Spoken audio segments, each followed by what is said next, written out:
Hello everybody, Hellcrex here, and welcome to episode 169 of Thoughts from the Inner Sphere. Has it been 3 years now we've been doing this series? Something like that. A lot of episodes. Okay, now today we're going to be talking about the Enforcer. Yeah, well, you know, we're going down the same story once again of a whole can of nope. But here we go. A 50-ton mech, it's a 585. Hey, that sounds great. But then we followed up with, hey, it's got XL engines. Yay! Half-life expectancy.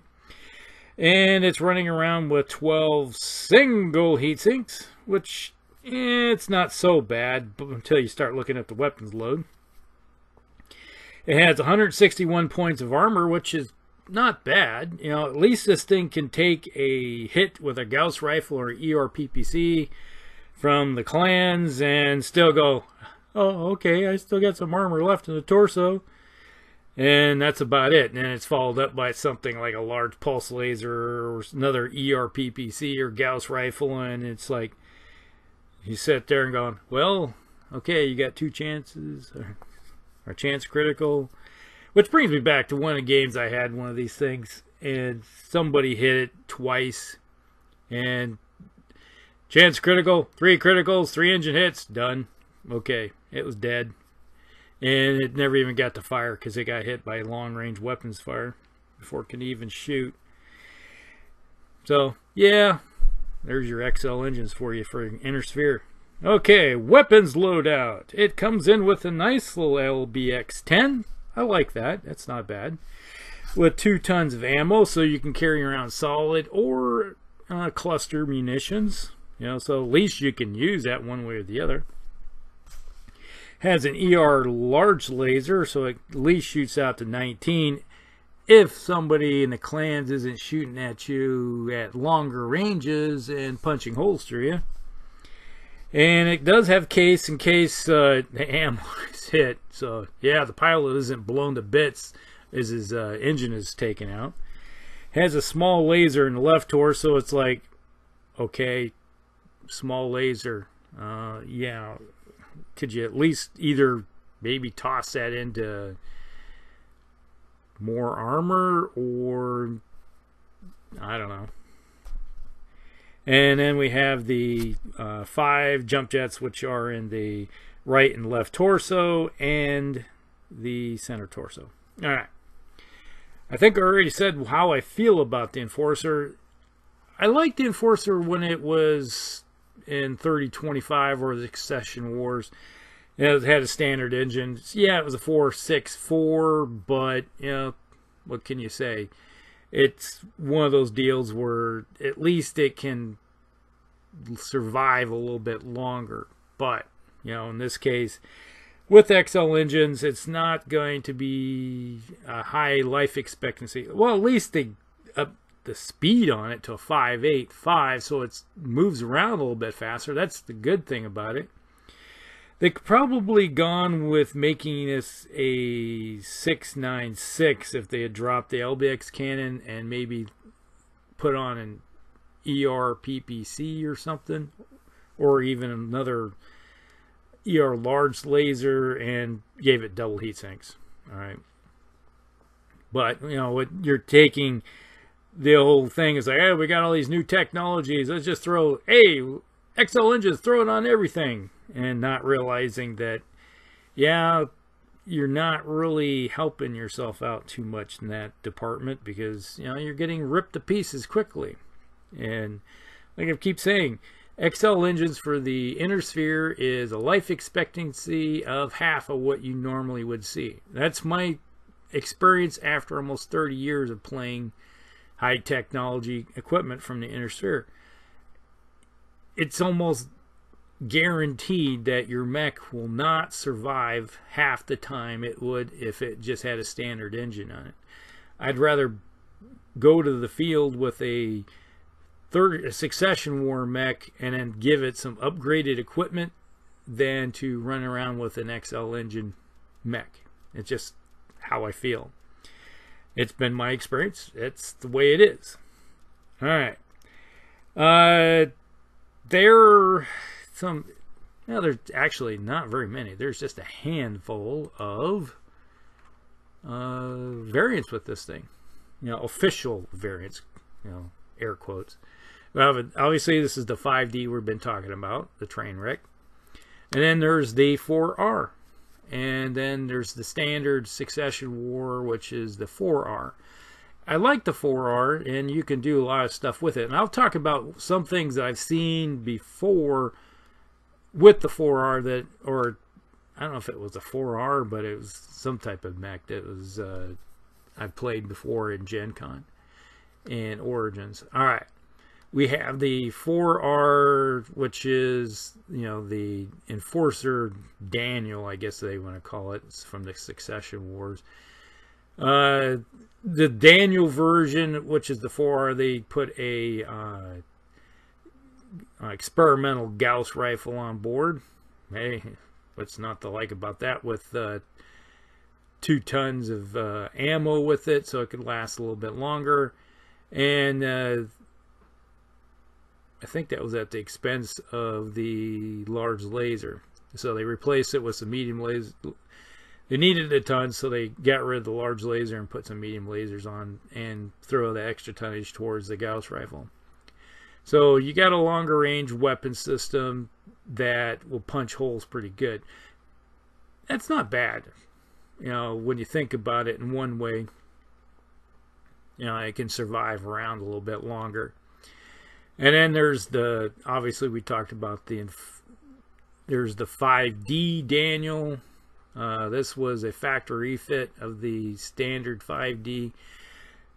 During the clan invasion, they had now it has the Gauss rifle, 2 this came out in 3060, the 2 ER medium lasers, and a ER small laser. So they upgraded those 2 medium lasers to ERs, and then the ER small.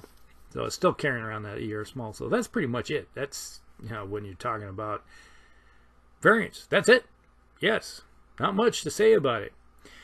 But I have had experience with some other enforcers before. There's one time I was at Gen Con, I was playing a Solaris style game, and they had an enforcer that was a 696. They dropped off the what the heck you call it, the ER or the autocannon. They dumped the autocannon. It's a 696, had a standard engine on it.